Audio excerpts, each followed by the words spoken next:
Bonjour à toutes et à tous et soyez les bienvenus sur le plateau du Grand Dossier. On est ensemble jusqu'à 18h. Il a semble-t-il compris exactement comment il fallait parler à Donald Trump. Vladimir Poutine avance ses pions économiques. C'est bien le business qu'il veut mettre au premier plan de la résolution du conflit en Ukraine, ce qui résonne évidemment aux oreilles du président des États-Unis. Ça se passe en Floride aujourd'hui, mais ça se passera aussi cette semaine à Moscou avec deux émissaires américains plus que russo-compatibles. On vous les présentera. Bref, le plan de paix aura-t-il des allures de deal économique? En tout cas, les négociateurs sont en réunion en Floride donc depuis une heure. Il ne s'agit évidemment pas seulement de mettre fin à la guerre, c'est évidemment essentiel. Nous voulons aussi voir la fin des tueries, des morts et des souffrances. Et je suis sûr que les Ukrainiens veulent aussi la paix. Mais il s'agit avant tout de garantir et de mettre fin à la guerre en laissant l'Ukraine souveraine et indépendante avec une opportunité pour une véritable prospérité. Les États-Unis nous écoutent, nous soutiennent et marchent à nos côtés.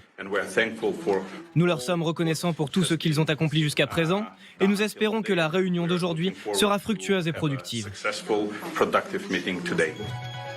Voilà pour Rustem Umerov qui est donc de la délégation ukrainienne. La partie se joue donc cette semaine entre la Floride et Moscou. La Floride aujourd'hui, Thomas Misraki, Morgan Pau, bonjour à vous sous un déluge de pluie. Discussion depuis une heure, je le disais. On rappelle qui est autour de la table, Ukraine, États-Unis, pas d'Européens. Est-ce qu'on a des fuites, une petite idée de ce qu'il peut se dire ? Oui, on commence à savoir ce qui se passe et ce qui se passe ici depuis ce matin. Alors d'abord, sachez que la délégation ukrainienne est arrivée ici aux alentours de 10h15 heure locale. Les discussions ont débuté depuis 10h30 heure locale. Donc il y a à peu près une vingtaine de minutes. Ce que l'on nous dit de l'intérieur de ce complexe, de ce golf qui appartient à Steve Witkoff, derrière ces grilles que Morgan Pau vous a est en train de vous montrer. Ce que l'on nous dit, c'est que ces discussions devraient normalement durer 1 à 2 heures. Voilà, 1 à 2 heures de discussion. Il y aura à l'issue des négociations une prise de parole des deux délégations. Peut-être un jeu de questions-réponses avec les quelques journalistes qui sont à l'intérieur et notamment nos confrères de l'AFP. Mais voilà ce que l'on peut vous dire de manière certaine, c'est que ces discussions, ces négociations entre Américains et Ukrainiens, elles ont bien débuté ici au nord de Miami. Les Ukrainiens, eux, veulent s'assurer que lorsque Steve Witkoff part à Moscou la semaine prochaine, il emmène avec lui ce plan en 19 points qui a été rédigé la semaine dernière en Suisse entre Américains et Ukrainiens et qu'il s'y tient à ce plan, que les Russes ne le modifient pas une nouvelle fois à leur avantage. Quant aux Américains, selon nos informations, ils veulent, eux, essayer de boucler ce plan de paix une bonne fois pour toutes avec deux éléments cruciaux qui n'ont pour l'instant pas encore été abordés dans toutes les discussions qui a eu lieu entre les Américains, les Russes et les Ukrainiens. La question des territoires d'abord, mais aussi les garanties de sécurité. Alors, garanties de sécurité non seulement pour l'Ukraine, mais nous dit-on aussi pour la Russie. Voilà ce qui est en train de se jouer ici, sous la pluie, à quelques kilomètres seulement au nord de Miami. Merci beaucoup, merci Thomas. Morgan, allez vous mettre à l'abri, évidemment, il pleut très fort. Bonjour à Vincent Crouzet, merci d'être avec nous sur le plateau pour nous accompagner jusqu'à 18h. Bonjour, expert en renseignement et écrivain, auteur du Chevalier de Jérusalem, publié chez Robert Laffont. À vos côtés, c'est Marc Semeau que je suis ravie de retrouver. Bonjour Marc, vous êtes spécialisé dans les questions internationales. Vous écrivez notamment au Monde et à Challenge et vous avez écrit 100 questions sur la géopolitique chez Taillandier. Niagale Bagayoko, ravi de vous retrouver également. Soyez la bienvenue. Vous êtes docteur en sciences politiques et spécialiste des relations internationales et vous présidez l'African Security Sector Network. Vous êtes la bienvenue évidemment. Général Vincent Desportes que je salue également. Vous avez dirigé l'école de guerre. Vous êtes professeur de stratégie à Sciences Po et à HEC. On sera tout à l'heure avec l'ambassadeur de Glignassi qui va nous rejoindre par WhatsApp. Niagale, première question pour vous. On voit effectivement, on a vu les images de ce fameux tour de table en fait de début de réunion. On a entendu quelques mots de la part de messieurs Umerov et Rubio. Sur le visage, qu'est-ce que vous pouvez voir de ces hommes qui vont tenter de se mettre d'accord? Mais il y a quand même un rapport de force qui est complètement déséquilibré.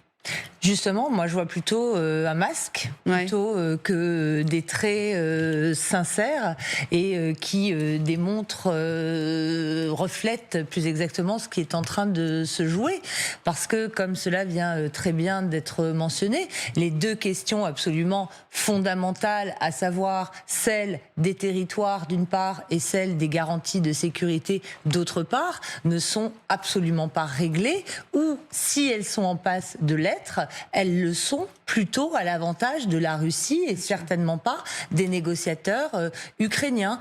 À mon avis, la mise en avant du facteur économique est davantage un élément destiné à l'opinion publique américaine qui est lassée par un conflit qui ne la passionne pas, comme d'une manière générale les relations internationales ne passionnent pas les Américains et auxquelles on laisse entendre qu'il pourrait y avoir des retombées économiques, bénéfiques pour la population des États-Unis. Il semble, Marc Semeau, que les Ukrainiens, ils ont évidemment largement conscience de ce qu'il se joue là et largement conscience qu'ils ne jouent pas forcément avec un avantage déterminant par rapport aux Russes, et c'est peu de le dire. Je voudrais juste, avant que vous me disiez ce que vous en pensez, vous lire le tweet qu'a posté tout à l'heure l'un des participants à cette réunion, qui est le vice-ministre des Affaires étrangères en Ukraine. Regardez ce qu'il dit. En fait, il tweet une photo du temps absolument pourri du côté de Miami, on a bien vu avec Thomas, et il dit: bonjour Miami, le ciel nous montre bien que la météo ici est tout sauf prévisible. Comme dirait un météorologue, la prévision est intrinsèquement difficile car l'atmosphère est un système chaotique où de petits changements peuvent avoir des conséquences importantes. Oui, c'est extrêmement lucide et brillant. Ouais. Les images qu'on voyait, c'était des masques, comme vous le disiez, mais surtout, c'était pas très souriant. C'était même manifestement... Même très fermé. Très fermé et assez tendu. Là, ce qui est en train de se jouer est fondamental, parce que la première mouture du plan était copie conforme de ce qu'avait proposé le Kremlin. Ça a été un peu amendé grâce aux Européens, mais les Européens sont restés très marginaux. Même à Genève, la semaine dernière, quand on est passé du 28 points au plan à 19 points, ils ont été vus 1 heure par Marco Rubio. Donc là, de nouveau, les Ukrainiens sont seuls face à la délégation américaine. C'est pas la rencontre demain du président français avec Volodymyr Zelensky qui pourra être un changement de donne. Donc on est dans un moment extrêmement grave. Et pour les Ukrainiens, ils savent ce qui se joue. Il y a effectivement les 3 points qui sont en suspens. Cette évacuation des territoires des oblasts revendiqués par la Russie qui ne sont pas encore contrôlés qui ne sont pas encore contrôlés par les Russes, qui restent aux mains des Ukrainiens et qui sont fondamentaux d'un point de vue stratégique, puisque s'ils se retirent de ça ou si c'est une zone tampon, les Russes ont la route ouverte vers le centre de l'Ukraine et les garanties de sécurité. Alors on est prêt. Il y a 16 pays qui font partie de la coalition des volontaires. Il y a un état-major au Mont-Valérien. Mais le problème, c'est que jusqu'ici, les Russes ont dit « niet ». C'est-à-dire, l'idée de cette force de rassurance, c'est qu'elle vienne après un cessez-le-feu. Donc, pour le moment, les Européens sont au moment de vérité. C'est eux qui doivent enfin mettre en adéquation leurs paroles et leurs actes dans le soutien à l'Ukraine. Ils n'en ont pas vraiment les moyens. Et ils n'ont même pas véritablement, jusqu'ici apparemment, les moyens de peser sur Donald Trump pour l'amener à faire un plan ne serait-ce qu'équilibré. La question, c'était de savoir si effectivement ils auraient dû mettre le pied dans la porte pour assister déjà à ces réunions-là. Je voudrais vous montrer le calendrier de la semaine, parce qu'effectivement la semaine va être cruciale. Est-ce qu'elle aboutira à une paix? Objectivement, on ne peut pas dire que dans 5 jours on aura signé quelque chose. C'est quasi même certain que non. Mais n'empêche, ça peut avancer petit à petit. Voilà ce qu'on vous a préparé. Donc la rencontre États-Unis-Ukraine en Floride, ça c'est aujourd'hui, c'est en cours, vous avez vu les images. Demain, Volodymyr Zelensky vient à Paris. Et chose importante que nous signaliez tout à l'heure Vincent Crouzet, il vient avec son épouse, et on verra ensemble tout à l'heure pourquoi c'est intéressant également. Il se trouve, on vous l'a mis parce que c'est intéressant, que le 3 décembre, donc mercredi si je calcule bien, il y a une réunion des ministres des Affaires étrangères des pays de l'OTAN à laquelle Marco Rubio a déjà dit qu'a priori il ne se rendrait pas. Et ensuite, avant vendredi, c'est avant vendredi, c'est d'après les informations qu'on a désormais, avant vendredi, visite de Steve Witkoff du côté de la Russie. Et d'ailleurs, ce sera sans aucun doute face à Vladimir Poutine lui-même. Alors, on l'a dit, l'un des volets les plus délicats, c'est le volet territorial, évidemment. Du point de vue de Vladimir Poutine, et je vais me tourner vers vous, Général, même ce point n'est semble-t-il pas satisfaisant pour lui, évidemment. Je voudrais que vous écoutiez ce qu'il disait il y a tout juste 2 jours. Il est face à des journalistes russes. Écoutez. Une question juridique concernant la Crimée et le Donbass. Le plan Trump prévoit que ces territoires seront reconnus comme russes dans les faits, mais pas officiellement. Comment est-ce possible? Je vous pose cette question puisque vous êtes avocat. Comment cela peut-il être possible dans les faits, mais pas dans la loi? C'est là l'objet de nos discussions avec nos homologues américains. Merci beaucoup d'avoir attiré l'attention sur ce point. C'est l'un des thèmes clés. Alors, il est malin, Poutine, de remettre ce sujet sur la table, parce qu'en fait, dans la version initiale, il y avait une notion de reconnaissance automatique de ces territoires, comme le disait Marc tout à l'heure, mais qui n'est plus dans la version en 19 points. Et donc, il est malin parce qu'il remet ça sur la table maintenant, à la veille, c'était hier, donc c'était à la veille du jour où les Ukrainiens allaient arriver aux États-Unis. Je crois qu'il ne faut pas oublier que l'objectif fondamental de Poutine, c'est de continuer la guerre.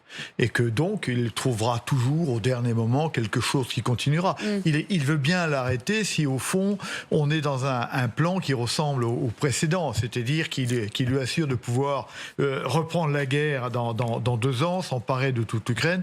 On ne peut pas oublier ce qu'il disait au mois de juin. Il dit, de toute façon, l'Ukraine est russe et elle redeviendra russe un jour ou l'autre.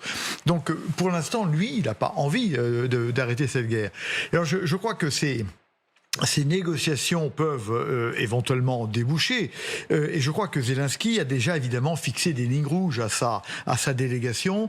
Et ces lignes rouges, c'est peut-il accepter ou non, politiquement et militairement, de céder la part du Donetsk qui est revendiquée par la Russie. C'est ça véritablement la question. Et la deuxième question derrière, c'est, il y a une hypothèse qui est une hypothèse à observer évidemment, c'est que comme l'a fait Trump devant Kim Il-jung, par exemple, il dit « Ok, j'arrête tout, maintenant, vous vous débrouillez ». Et est-ce que l'Ukraine est capable de continuer son combat après un arrêt total d'aide des États-Unis, et en particulier en termes de renseignement? Et au fond, la question, c'est est-ce que nous, Européens, on est capable de suppléer suffisamment pour qu'ils puissent continuer à avoir une position ferme? Si leur calcul militaire a été que si ça s'arrête brutalement, de toute façon, il vaut mieux céder, alors il cédera. Donc ça c'est des calculs politico-militaires qu'on ne peut pas faire. Mais lui-même, et c'est pour ça que la réunion des ministres de l'OTAN est tout à fait importante, parce que l'OTAN sans les États-Unis, donc ça s'appelle l'Europe. En gros, c'est ça, oui. Pas quasiment, tout à fait. Mais quasiment. Oui. Quasiment. Absolument. Voilà, et ça c'est quand même important parce que à ce moment-là, je pense qu'il y a des calculs relativement fins qui peuvent être faits sur ce que l'Europe veut et peut apporter. Et là, Zelensky fera son choix. J'accepte de ne pas céder. Mais en gros, il va s'engager à continuer la guerre avec le seul soutien européen. Le fera-t-il ou non? C'est un calcul militaire qu'il peut faire, que je ne peux pas faire. Juste une question pour vous, Vincent Crouzet, sur les discussions, parce qu'on évoquait tout à l'heure, je parlais du fameux pied dans la porte. Il n'y a pas une seule fois, on va mettre même les Européens de côté à la limite, mais pas une seule fois, on aurait eu une réunion tripartite en fait. Donc là, on fait des allers-retours. On a un Zelensky qui vient à Paris, on a un Witkoff qui va aller du côté de Moscou, et on a des Ukrainiens qui viennent voir Witkoff. Donc évidemment, tout cela, on a des Américains qui sont comment on peut dire, les marionnettistes de tout ça, mais il n'y a jamais de réunion tripartite. Si. Oui, remarquez, parce qu'on a Steve quand Witkoff, on parle à Witkoff, on parle à Poutine. Donc, quelque part, c'est une réunion tripartite. Je veux dire, Witkoff, là, il va faire le petit télégraphiste. Il va aller voir son second maître, qui est Poutine, donc vendredi. Il va reporter donc des résultats de cette réunion. Je suis très surpris par le format 1 à 2 heures. Oui, c'est pareil. Alors, d'un côté, le vice-ministre des Affaires étrangères parle d'imprévisibilité, signifiant que ces discussions n'ont pas été bordées par des Sherpas au préalable. C'est-à-dire qu'on est à l'aveugle. Donc les Ukrainiens, eux, ils viennent pour certifier le plan en 19 points de Genève de dimanche dernier. Les Américains vont certainement essayer de les faire céder sur 2-3 points qui sont des lignes rouges pour les Russes, mais on va voir.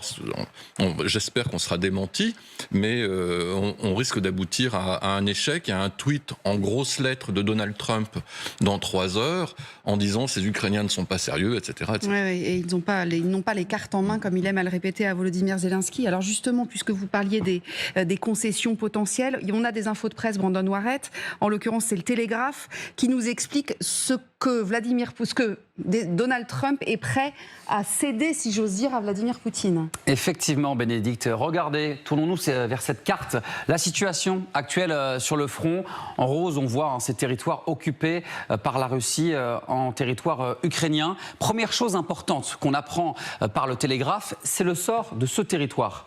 La Crimée, annexée par la Russie depuis 2014, ligne rouge absolue à ne surtout pas dépasser du côté de Volodymyr Zelensky et notamment des soutiens européens à l'Ukraine. Eh bien, on apprend, alors la Crimée, la reconnaissance de la Crimée fait partie des 28 points qui avaient été évoqués par Donald Trump pour ce plan de paix. On apprend par le Télégraphe qu'il y aurait une reconnaissance du contrôle russe dans cette région, une position inchangée du côté des Américains. Ça, c'est l'avenir potentiel donc de la Crimée, un sort qui semble pourtant bien scellé d'après nos confrères du Télégraphe. Regardons aussi la question des autres territoires. Qu'en reste-t-il notamment à Louhansk? Alors, intégralement occupé par la Russie, 99%. On apprend d'après nos confrères du Télégraphe que toutes ces zones contrôlées, occupées par la Russie aujourd'hui deviendraient des territoires russes. Oui, mais regardez ici, à Donetsk, c'est une occupation à 80%.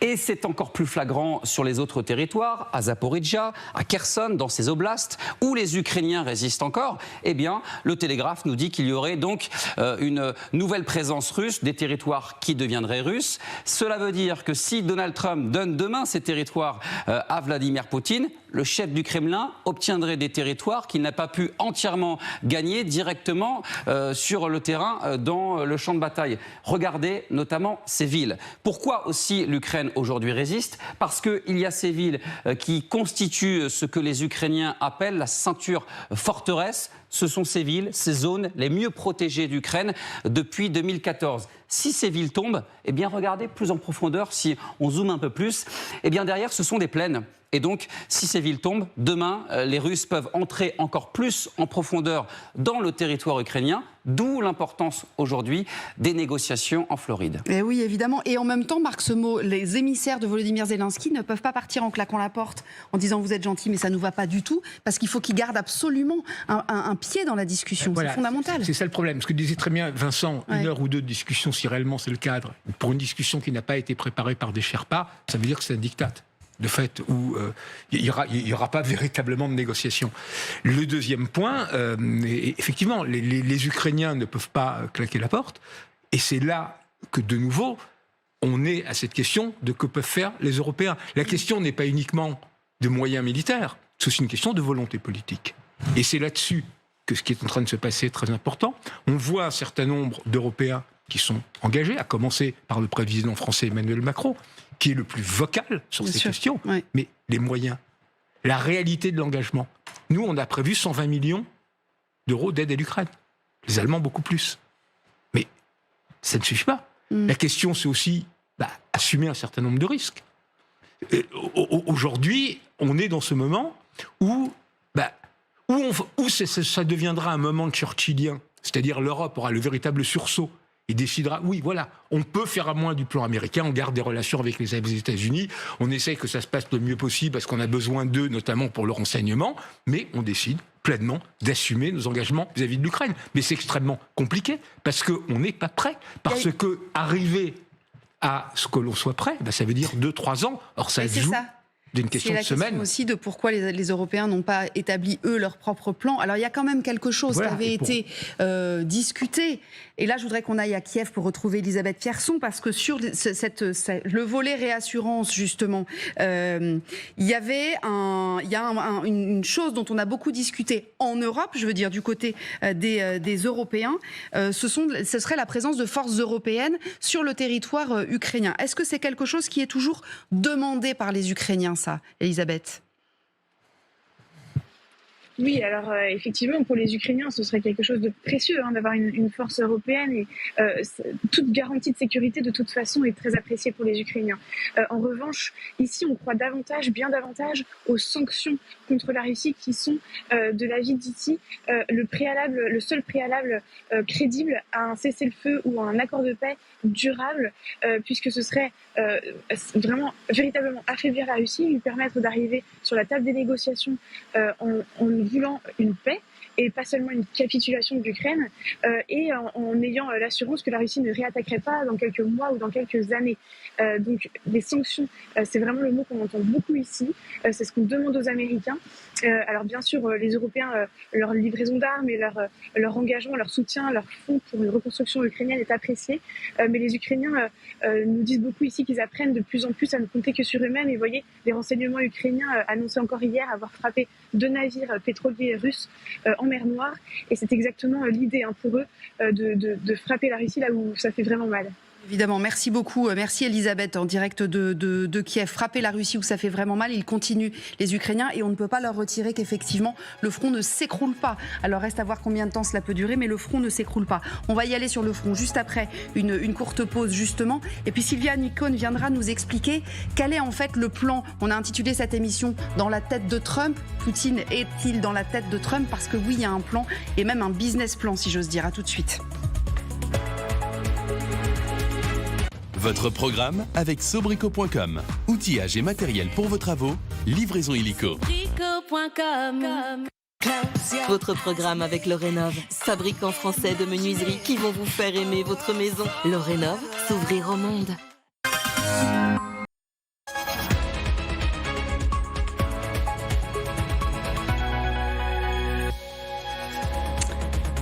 Le grand dossier, on est toujours en direct jusqu'à 18h évidemment, et on se parle de la situation du côté de la Floride où se déroulent des négociations à l'heure actuelle, et c'est l'objet de notre premier titre de l'actualité. Réunion décisive, vous l'avez vu avec nous, Ukrainiens et Américains ont commencé à négocier pour tenter d'améliorer le plan de paix de Donald Trump. L'émissaire du président américain le dit, l'objectif est d'ouvrir la voie à une Ukraine souveraine. C'est Marco Rubio qui dit cela. Dans l'actualité également, le Venezuela sous une chape de plomb.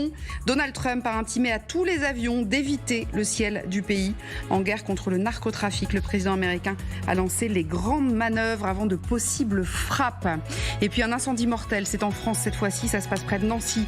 Le feu a pris cette nuit dans un immeuble. 5 personnes sont décédées. Une seule personne a réussi à sortir à temps et a donné l'alerte aux pompiers.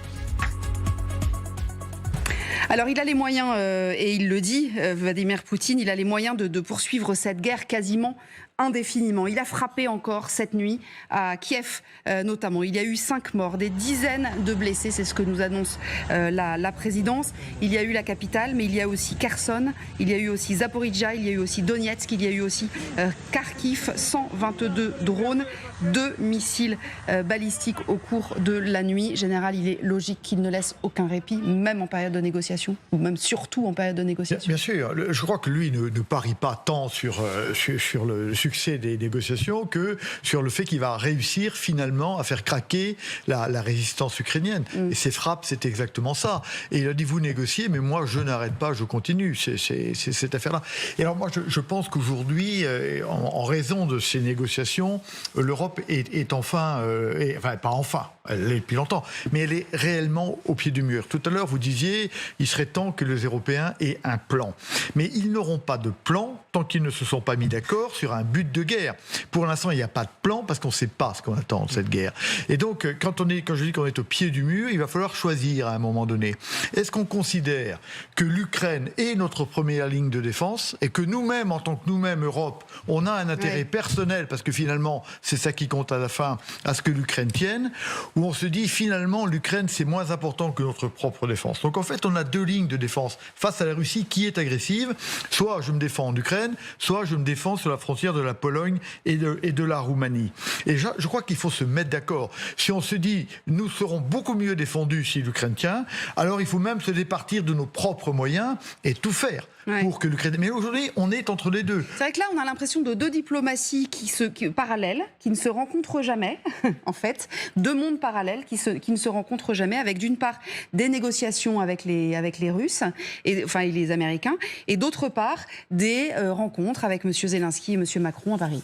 Oui, vous avez raison. C'est la difficulté. Le problème, c'est qu'il n'y a pas d'Europe politique, comme chacun le sait. Et que donc, il n'y a personne qui peut parler au nom de l'Europe. Le président Macron le fait un peu, mais il a perdu beaucoup de crédibilité, vous le savez. Et donc aujourd'hui, personne n'est capable de prendre l'Europe et de dire, bon, maintenant, on arrête quelque chose. Ouais. Et de toute façon, moi, je crois que l'Union européenne en est incapable, compte tenu de ses modes de décision. Et je pense donc que la solution, c'est qu'un groupe de pays se mettent d'accord sur un but et se forge une stratégie à partir de ce but. La question est simple, hein, encore une fois, c'est soit je défends l'Europe en Ukraine, soit je la défends en Pologne et en Roumanie. Parce que effectivement, Vladimir Poutine est loin d'arrêter l'armement de son pays. On va le voir, ils investissent de manière absolument colossale.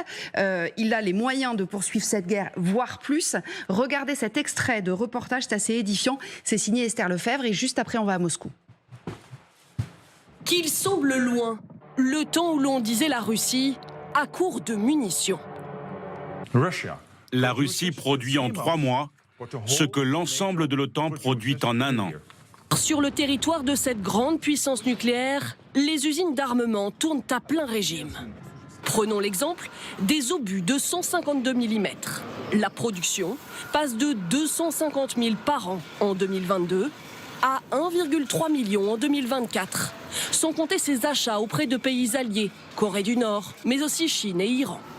Autre domaine où la Russie se plaît à montrer son avance, direction le Tatarstan. À 1000 km de Moscou, dans cette gigantesque usine, chaque jour, 170 drones sont produits, soit plus de 5000 par mois. En Russie, la machine à produire est lancée, qu'importe le futur plan de paix avec l'Ukraine. La machine à produire est lancée et elle n'est pas prête de s'arrêter, Charles Divot. Vous êtes à Moscou, elle n'est pas prête de s'arrêter quoi qu'il advienne en Russie, hein. Non, très clairement, parce qu'elle représente beaucoup trop d'argent aujourd'hui pour le pays, environ 40% du budget de la Russie. Et puis surtout, elle fait vivre des milliers de Russes un peu partout dans le pays. Alors pour autant, le Kremlin essaye tout de même de préparer un petit peu l'avenir et essaye de trouver en Donald Trump un allié économique. Parce qu'il faut bien comprendre une chose, c'est qu'à chaque fois que des délégations russes et américaines se sont rencontrées, depuis maintenant près d'1 an et le retour de Donald Trump à la Maison-Blanche, à chaque fois, bien sûr, on a parlé de paix, mais à chaque fois, il a été aussi question de business, de pourquoi pas faire des affaires ensemble, notamment autour d'un point stratégique, la question des terres rares et des métaux précieux, comme s'il fallait déjà préparer l'avenir et le fait que oui, un jour, peut-être la Russie devra un petit peu ralentir son industrie de guerre. Merci beaucoup Charles Divot. Oui, on va en reparler d'ailleurs avec Sylvia Amicone tout à l'heure parce que ça fait effectivement partie du deal qui devrait être aussi un deal économique sur ces sujets-là. Juste pour rester un tout petit peu sur l'armement, sur les armes, il y a aussi un sujet quand même qu'on n'aborde pas, Vincent, c'est qu'à budget équivalent, en fait, ils produisent beaucoup plus que nous puisqu'ils produisent à très bas coût. Oui, ils ont près d'un tiers du budget de l'Union européenne, le budget de la défense russe. Oui, ils produisent à bas coût. Après, il faut se méfier parce que là, on a droit à des images de propagande. Si on a l'impression d'être dans l'ère soviétique avec une propagande ouvriériste. Mais on voyait tout à l'heure, ils font venir d'Afrique des jeunes femmes de 18, 19, 20 ans pour pouvoir être à la chaîne. Signifiant qu'ils ont un problème de main-d'œuvre, c'est du travail forcé. Il y a là, je me tourne vers Niegalé. Il y a beaucoup de chefs d'État africains d'ailleurs qui protestent contre cette espèce d'escroquerie ou d'arnaque qui consisterait à faire venir de jeunes travailleuses africaines qui pensent travailler dans de très bonnes conditions mais qui ensuite n'ont pas la capacité de quitter le pays parce qu'effectivement on les a escroqués. Non, c'est assez... Moi, je suis pas très optimiste pour l'industrie militaire russe dans la mesure où avec les nouvelles sanctions contre Lukoil et Rosneft, c'est quand même 25% du budget fédéral russe qui est impacté. Donc ça signifie autant de ressources de moins pour les forces armées russes. Et mais ça, Vincent pourra le confirmer. La doctrine d'emploi massif de l'artillerie ne modifie pas grand-chose finalement sur le champ de bataille, ne change pas la donne. Ça veut dire que l'avantage qu'ils ont, si je vous suis, l'avantage qu'ils ont, c'est uniquement l'avantage du terme, mais de de la ressource humaine sur le terrain, des hommes à envoyer en fait sur le terrain? Ça fait partie. C'est 133 millions qui se battent contre 146, hein, c'est clair. Et puis avec un coût de la vie humaine ou un prix de la vie humaine qui est beaucoup plus élevé en Ukraine. Et admettons qu'il y a plus de Russes qui meurent que d'Ukrainiens, mais ce que ça pèse sur la ressource humaine globale, la proportion est beaucoup plus importante. Alors sur le budget, c'est ce que vous dites est vrai sur le budget de la Russie, mais en même temps, ce que dit le Kiel Institute, c'est que si vous réintégrez tout ce qui n'est pas compris dans le budget et en pouvoir d'achat, les calculs, c'est qu'au fond, ils ont le même budget que la globalité des pays européens. Donc, ils ont une capacité de production qui est tout à fait importante. Et ce qui est tout à fait inquiétant pour nous, d'après encore ce qui se dit au Kiel Institute, c'est qu'ils produisent de quoi remplacer ce qui est détruit, mais ils commencent à constituer des stocks après. Et oui, c'est ça. Et ce qui n'est pas du tout notre cas. Et donc, tout ça est une menace certaine. C'est ça qui est une vraie menace. Jean-Luc Nasti, merci d'être avec nous. Vous êtes directeur de recherche à l'IRIS. Vous avez été ambassadeur de France en Russie. On vous connaît bien sur le plateau de LCI. Vous avez écrit La géopolitique de la Russie en 40 fiches illustrées pour comprendre le monde. Je vous conseille d'aller voir ce que ça donne. C'est publié chez Erol. Ce que dit le général est évidemment fondamental. C'est la question qu'on se posait tout à l'heure. C'était quand on dit si tu veux la paix, prépare la guerre. Vladimir Poutine, il fait l'inverse. C'est-à-dire qu'il veut bien parler de paix éventuellement, mais pour mieux préparer sa guerre. Il ne va pas sortir de son économie de guerre tout de suite. Absolument pas. Il va continuer. Il va continuer la guerre jusqu'à ce qu'un accord satisfaisant lui soit octroyé par les Américains et accepté par les Ukrainiens. À ce moment-là, la question se posera. Mais pour l'instant, il est pleinement dans l'effort de guerre, comme on l'a dit, 40% de son budget, 8% de son PIB. Donc, il ira jusqu'à la victoire, soit par la guerre, soit par une paix qui lui convienne. Mais la paix qui lui convient, ça sera la paix qui lui permettrait de refaire les stocks, comme disait tout à l'heure le général, pour pouvoir ensuite réfléchir à de futures conquêtes? Sur les futures conquêtes, je suis sceptique en dehors du danger que peut représenter la tentation balte, si je puis dire. Mais s'il y a un accord de paix avec des garanties de sécurité extrêmement solides, je pense que, mais c'est un avis tout à fait personnel, son ambition est pour l'essentiel de neutraliser l'Ukraine et de retrouver son influence dans l'ex-URSS. Je ne pense pas qu'il aille beaucoup plus loin, avec quand même le facteur de risque que représente, si j'ose dire, la tentation balte. Oui, c'est ça, et c'est de ça dont les Européens effectivement sont assez inquiets. L'économie de guerre ad vitam, c'est pas possible, Marc Semo. Non, et en même temps, c'est très compliqué d'en sortir. Et oui, c'est ça. C'est très compliqué d'en sortir d'abord, ne serait-ce que pour les combattants. Actuellement, les combattants sont payés, alors ça varie, mais autour de 2 000 €, ce qui est énorme aussi. Donc vous imaginez la démobilisation.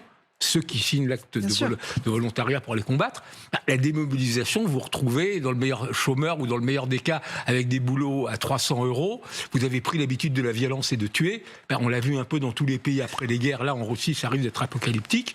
Vous aurez comme ça près d'1 million de personnes qui seront prêts à tout pour croûter.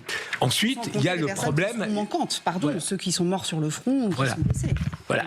Il y a ça, et en troisième, il y a l'économie elle-même. C'est-à-dire l'économie russe est duale. Il y a toute une partie de l'économie qui tourne à plein régime, qui est l'économie de guerre.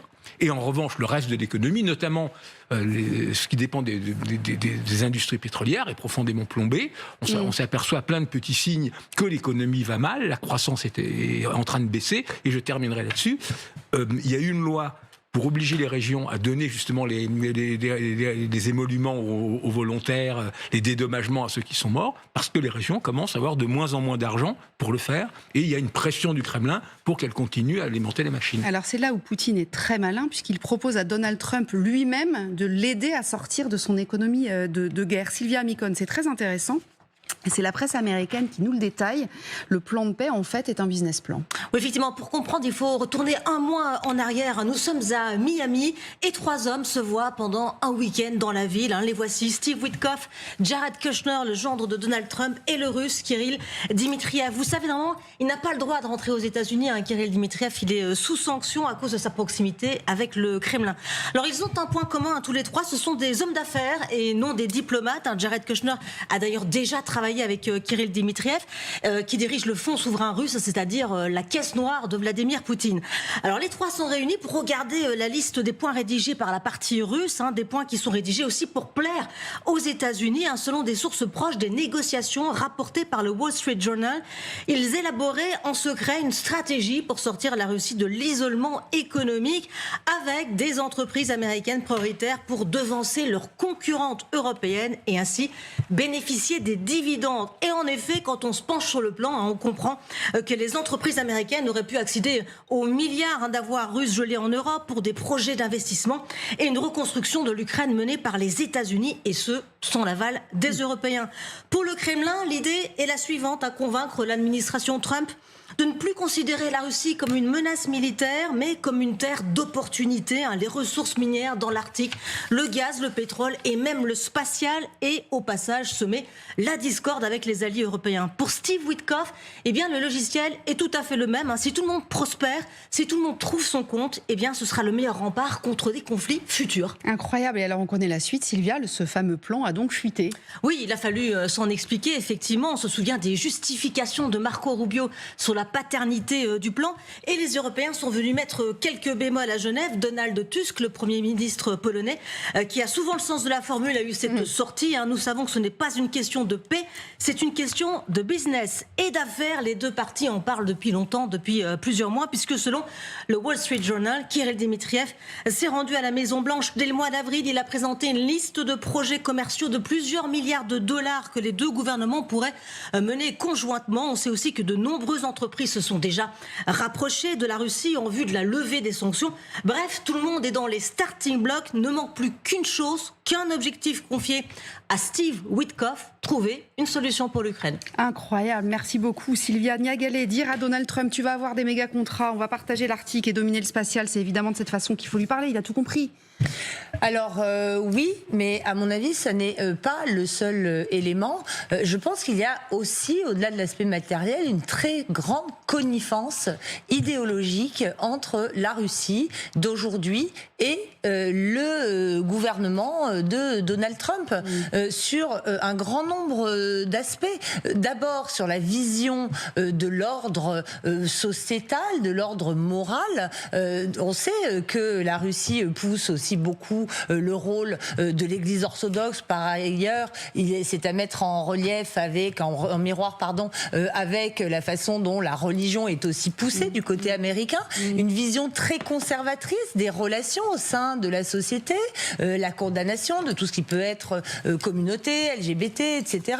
Une vision très autoritaire de l'ordre intérieur et enfin une vision hégémonique de l'ordre international. Et bien sûr, l'idée de paix par le commerce est une sorte de conversion que les Russes cherchent à laisser penser qu'ils ont adopté de l'approche américaine. Mais c'est assez habile parce que c'est finalement ce qui les opposait dans l'ordre de la guerre froide. C'était deux visions différentes de l'économie. Ouais. Mais là, Vladimir Poutine est suffisamment habile pour considérer que oui, c'est un argument qu'ils ont également en commun aujourd'hui. D'ailleurs, c'est assez... Je parle sous votre contrôle, Sylvia, mais quand on lit ce papier du Wall Street Journal, on comprend que ce plan est né dans la tête de Poutine avant même la réélection de Donald Trump.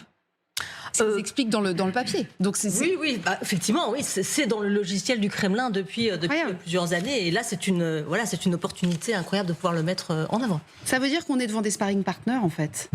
C'est ça, l'idée. Oui, en partie, mais surtout, comme le disait Niagalé, il y a une profonde vision idéologique commune. Et au-delà de l'économie, c'est cette idée qu'il y a les États-civilisations, qui sont ces grands États, les États-Unis, la Russie, la Chine, qui ont vocation à régner sans partage sur d'immenses zones d'influence. On en parlera tout à l'heure à propos de l'Amérique latine, qui est le nouveau front qui est en train d'ouvrir Donald Trump. Et ça, c'est très profond. Et d'ailleurs, Un des idéologues de Poutine au début, Vladislav Surkov, le mage du Kremlin, disait voilà, c'est fantastique. Il écrivait dans un article traduit en France par Le Grand Continent. On voit tout le monde maintenant nous imiter. On voit les États-Unis nous imiter. Quand Donald Trump parle de Groenland, y compris de l'annexer par la force. Oui, le Canada, toutes ces choses. Golfe des Amériques. Exactement. Voilà, donc on est dans cette logique-là, et c'est pour ça que c'est extrêmement fort. C'est-à-dire, Trump est véritablement le candidat dont rêvait Vladimir Poutine. Il est aux manettes, il est en passe d'obtenir ce qu'il voulait. Et la fuite, parce qu'effectivement, le fait est que ce plan a fuité. Ça a été compliqué pour Marco Rubio, qui a quand même bien sorti les rames l'année dernière à Genève. Et nous aussi. Oui, non mais c'est vrai, ceci dit, vous avez raison, parce que nous, on apprend à ce moment-là qu'en fait, on n'est effectivement pas du tout dans le jeu, quoi. Donc, le fait qu'il ait fuité, c'est aussi une stratégie ? Ah non, le fait qu'il ait fuité, c'est certainement une fuite en interne au sein de la NSA ou de la CIA, de gens qui n'ont pas supporté la purge des premiers mois de l'administration Trump, qui ne supportent pas l'humiliation qui est faite à la CIA et aussi au Pentagone d'un alignement avec la Russie, parce que comme le disait Niagalé, qu'il y ait une internationale réactionnaire qui se mette en place, ça sont les propos du président de la République française. En ce qui concerne l'internationale réactionnaire, c'est une chose, mais il y a des gens aux États-Unis qui n'acceptent pas justement cet éclatement des valeurs et ce nouveau monde qui est mis en place, et effectivement ce plan business qui se fait à l'encontre de toutes les valeurs qu'ont défendues à la fois les militaires américains depuis 40 ans, depuis le début de la guerre froide, et les services de renseignement. Donc effectivement, cette captation, cette interception d'écoute entre Yushakov et Witkoff est le fruit certainement d'agents du renseignement américain qui l'ont fait fuiter dans la presse, et dans la presse où ? Chez Bloomberg, c'est ça, puisque Trump a traité de piggy une journaliste de Bloomberg une semaine avant, et là l'occasion était trop belle. Et ce que dit effectivement aussi l'article du Wall Street Journal, c'est qu'il a œuvré un peu en solo, Witkoff, effectivement, en laissant beaucoup de monde dans l'ignorance, et ce qui a fait que Keith Kellogg aussi a jeté l'éponge et a démissionné. Mais c'est vrai, on n'entend plus parler. D'ailleurs, on va faire un petit portrait de Witkoff, parce qu'on va attendre que Brandon nous rejoigne, parce que c'est effectivement assez savoureux. Allez-y. Un petit point, ce qui est fascinant, c'est qu'il y a cette montée en puissance d'hommes d'affaires qui remplaçant les diplomates, mais aussi bien du côté russe, parce que Sergei Lavrov, vous remarquerez qu'il est on ne l'entend plus. C'est comme Marco Rubio, il a été mis devant les faits accomplis. C'est des négociations qui n'ont rien de diplomatique, en fait. On a changé de monde. Et Jill Evans a envoyé un tweet, un message sur X, disant voilà, il est temps que ce soit des gens qui sont dans les réalités et non plus des diplomates et des hommes politiques. Parmi lesquels d'ailleurs cet homme qu'on voit, alors qu'on voyait pas parce qu'il était coupé, mais qui est à la droite de Marco Rubio. Je me tourne vers vous, Brandon. Il est juste derrière vous, ce fameux Steve Witkoff, qui alors pour le coup est un relais russe formidable aux États-Unis. C'est l'homme de confiance, l'homme du président des États-Unis. On va voir quelques informations sur sa vie. 68 ans, ancien avocat de formation. Il fait carrière ensuite dans l'immobilier. Il devient promoteur à New York. Il fait fortune. Il devient milliardaire. Et il connaît Donald Trump depuis les années 80. Une très grande admiration pour le président des États-Unis.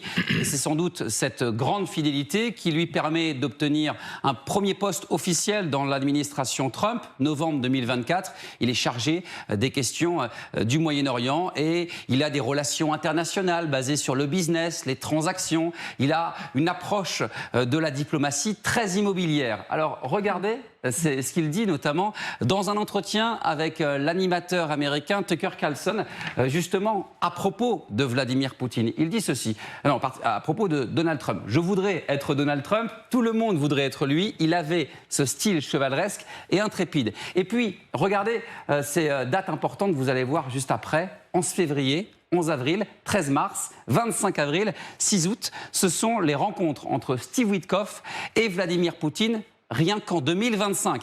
Imaginez, c'est sans doute l'un des rares, peut-être le seul au monde à avoir obtenu autant de face-à-face avec le chef du Kremlin.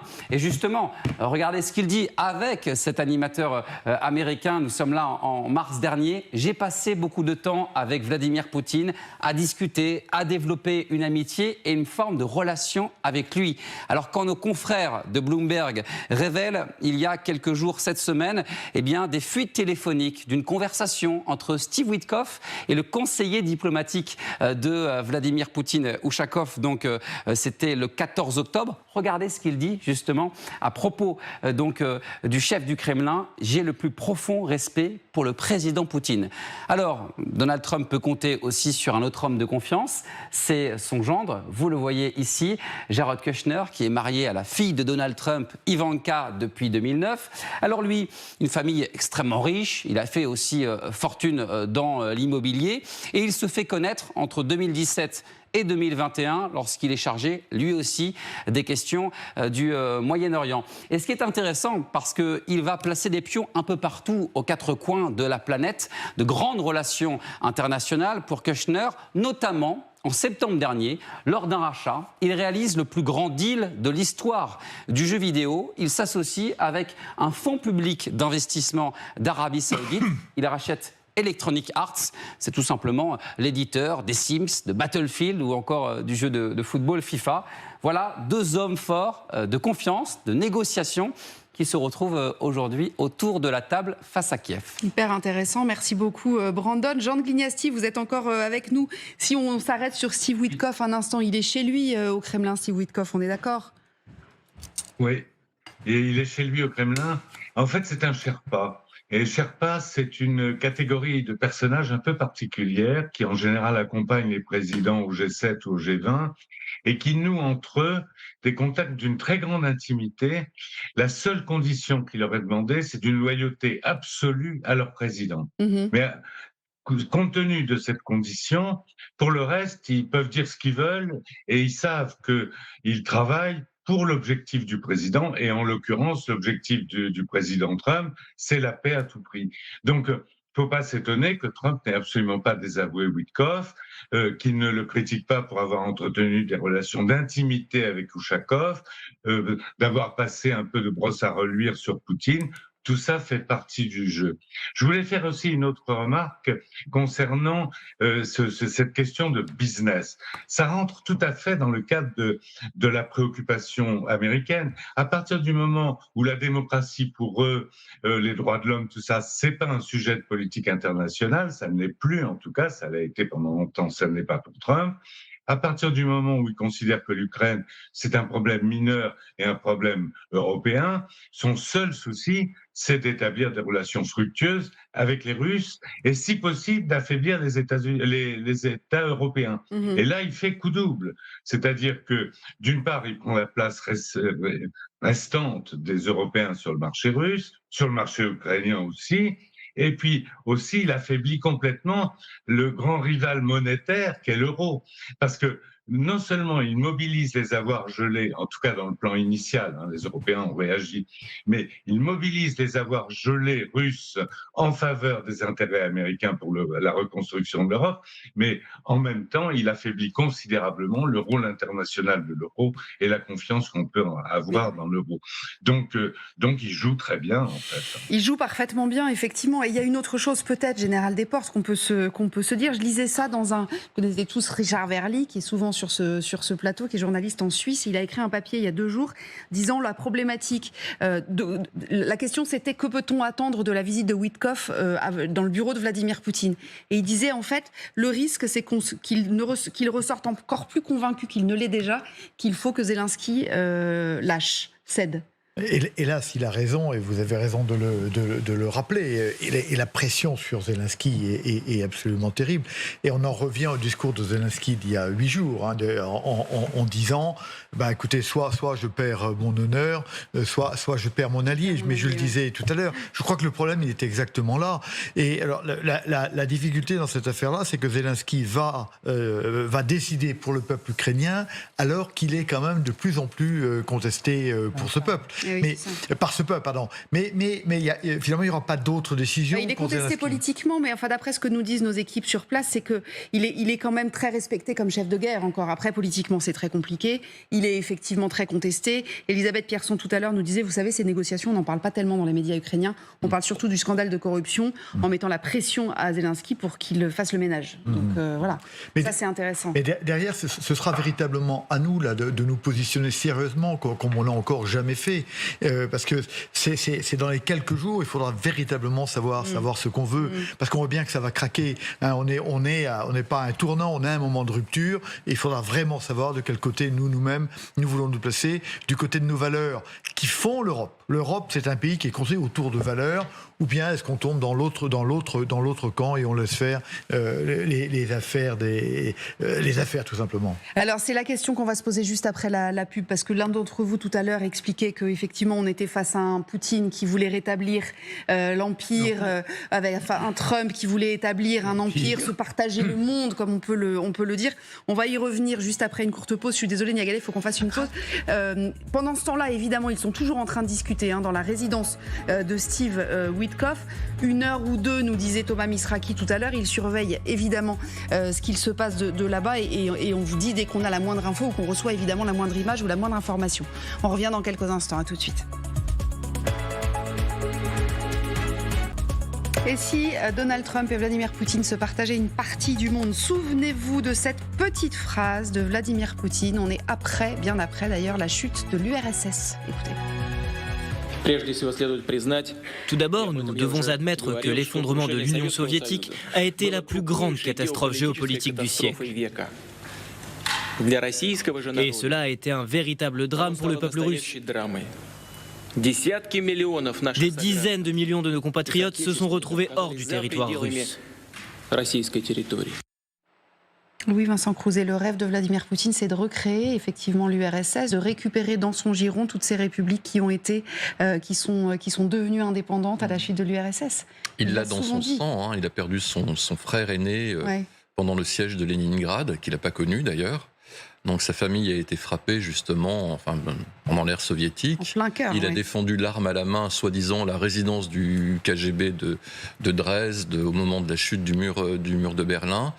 Il n'a jamais accepté finalement la première chute de l'Empire russe. Mais c'est terrible, parce que ça signifie que c'est encore un homme du XXe siècle, avec le risque de retour des idéologies, pas le risque de retour, le retour des idéologies, en l'occurrence l'idéologie réactionnaire. Et c'est à mon sens le grand danger qui nous menace aujourd'hui. D'ailleurs, même le ministre Barrot le dit. Même le ministre Barrot le dit ce matin. On va voir, il a tweeté, le ministre des Affaires étrangères, il a tweeté, on va regarder son message, la paix est à portée de main. Si Poutine renonce à l'espoir fou de reconstituer l'Empire soviétique en commençant par soumettre l'Ukraine. La phrase de Poutine, son continu, c'était de dire, et donc qui ne regrette pas l'Union soviétique n'a pas de cœur, mais qui veut la reconstituer comme avant n'a pas de cerveau. Ouais, c'est ça. Et donc, il est redoutablement habile, parce qu'il ne s'agit pas de réabsorber les stans, les républiques d'Asie centrale. Il s'agit effectivement de miser sur ce qu'il appelle le monde russe, c'est-à-dire Bélarus, Ukraine et les fortes minorités russes qu'il y a au Kazakhstan ou ailleurs, mais qui sont dans ce monde slave et orthodoxe. Oui, en fait, on se retrouve aussi face à une revanche, ou en tout cas un retour de l'histoire, que l'on soit côté russe ou côté américain.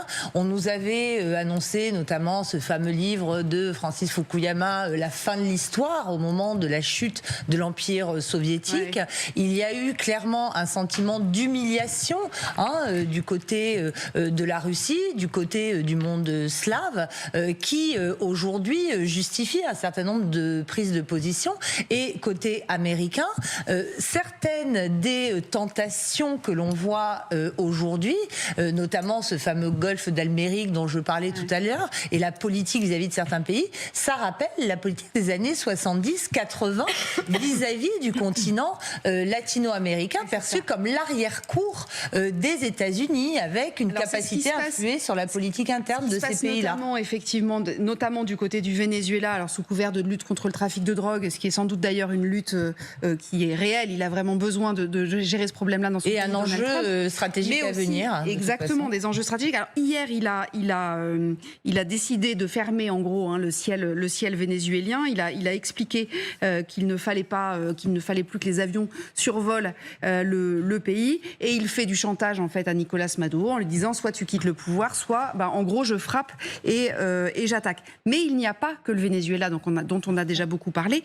Il y a le Honduras, Sylvia. Et là, Alors ce ne sont pas les mêmes armes, c'est plutôt l'arme politique qu'il emploie, mais il fait exactement la même chose. Oui, le Honduras qui vote ce dimanche pour élire son nouveau président ou présidente. Sont en lice la candidate de gauche Rixi Moncada qui veut prendre la suite de la présidente sortante, mais elle est au coude à coude avec 2 autres candidats de droite, dont un à la faveur de Donald Trump. Il s'agit de l'entrepreneur Nasri Asfoura, 67 ans, du Parti national. Il a donc reçu effectivement le soutien inattendu du président américain. Trump l'a qualifié de seul vrai ami de la liberté. Il a assuré qu'il ne pourrait pas travailler avec les 2 autres. Il l'a même écrit, il l'appelant par son surnom. Regardez ce qu'il a écrit. Tito et moi pouvons travailler ensemble pour lutter contre les narco-communistes et apporter au peuple du Honduras l'aide dont il a besoin. Alors il faut savoir que Nasri Asfoura est un entrepreneur du BTP, ancien maire de la capitale. Il vient du même parti que l'ancien président Juan Orlando Hernandez. Celui-ci purge une peine de 45 ans aux États-Unis. Il a été condamné l'année dernière, reconnu coupable d'avoir aidé à expédier des centaines de tonnes de cocaïne aux États-Unis. Et devinez quoi, Bénédicte? Eh bien, le président américain a proposé de le gracier. Pourquoi? Parce qu'il estime qu'il a été traité un peu trop durement. Bref, on n'est plus à une contradiction près du côté de Donald Trump. Il n'a pas donné de date pour cette grâce. Quant à Asfoura, eh bien, son nom est cité dans divers dossiers de corruption ou encore d'évasion fiscale. En tout cas, cette ingérence trumpienne, si j'ose dire, est dénoncée évidemment par la candidate de gauche à ces élections. Oui, Rixi Moncada qui ne mâche pas ses mots. On va justement l'écouter, ces 2 derniers événements. Il n'y a aucun doute qu'il y a 2 actions concrètes à 3 jours des élections qui sont totalement interventionnistes. Voilà, ses adversaires de droite la qualifient de communiste allié du Venezuela et de Cuba. Son interventionnisme, Donald Trump ne s'en cache pas du tout. Il n'hésite pas d'ailleurs à conditionner l'aide américaine à l'arrivée au pouvoir de dirigeants avec lesquels il a des affinités, avec lesquels il pourra faire des affaires. Il a déjà prévenu, si Asfoura ne gagne pas ses élections au Honduras, eh bien les États-Unis ne gaspilleront pas leur argent. Le Honduras, qui, on le rappelle, est l'un des pays les plus pauvres, les plus violents de la région. La corruption, le narcotrafic entretiennent des liens avec les partis politiques et le scrutin se clôt ce soir 23h. Il sera, Bénédicte, très serré. Évidemment, merci beaucoup Sylvia. Vincent Desportes, il y a plusieurs choses. Il y a des questions évidemment économiques, puisqu'on parle d'économie depuis tout à l'heure. Il y a notamment du pétrole, je pense au Venezuela, qui est l'un des pays les mieux dotés en pétrole au monde. Et puis il y a aussi des questions d'influence, que ce sont des territoires dans lesquels la Chine, par exemple, mais aussi l'Iran, mais aussi la Russie, sont quand même assez implantés. Bien sûr, en fait, il y a le retour des États-Unis à sa vieille idée de ce qu'ils appellent 7 hémisphères. C'est l'hémisphère occidental. En fait, on parle des États-Unis qui doit être dirigé, ou enfin maîtrisé par Washington. Le sous-continent. Le sous-continent. Mais ils disent 7 hémisphères. Moi, j'avais vécu longtemps aux États-Unis. Quand ils disent 7 hémisphères, c'est l'Amérique. C'est très drôle. Mais de la terre de feu, jusqu'à Alaska. Exactement. Et tout ça, ça a donné une doctrine à un moment donné. C'est la doctrine Monroe qui disait ce qui se passe là, c'est notre affaire et ça n'est pas la vôtre. Et on se rappelle que Mme Thatcher avait eu beaucoup de mal à convaincre Reagan au moment de la guerre des Malouines pour que Reagan soutienne Mme Thatcher et pas l'Argentine, parce que ça contredisait quand même quelque chose qui paraît important pour les Américains. Et vous vous rappelez ce que disait Roosevelt, l'oncle et pas le neveu, en disant, c'était le corollaire de la doctrine Monroe, c'est à nous, et nous, on a un gros bâton, et puis on va régler les problèmes militairement. Et on revient à cette doctrine de Theodore Roosevelt dans la bouche de Trump. Est-ce qu'on pourrait se dire, pour clore cette émission, messieurs, madame, que le deal entre Trump et Poutine dont on parle depuis le début, c'est en gros, occupe-toi de l'Europe de l'Est et je m'occupe de l'Amérique latine, Il y a de ça. au moins Oui, c'est un nouveau Yalta. C'est un nouveau Yalta. Avec la Chine aussi. Le micro. Tout va bien. La vraie question, c'est de savoir si c'est un nouveau Yalta, si on se partage le monde, ou si c'est un nouveau Munich, c'est-à-dire on entérine le dépeçage d'un pays et ce n'est qu'une étape vers des conquêtes futures par l'une des parties. Et c'est un peu ce qui est en train de se jouer maintenant. Tout ça n'est on verra ça, évidemment. malheureusement. Ça commence par Munich et ça s'achève par Yalta. Ça se termine ça par pourrait bien Yalta. se passer comme ça. Et effectivement, le rôle de la Chine est extrêmement important dans l'équation, parce qu'il pourrait y avoir des alliances étonnantes aussi, y compris entre Washington et Pékin.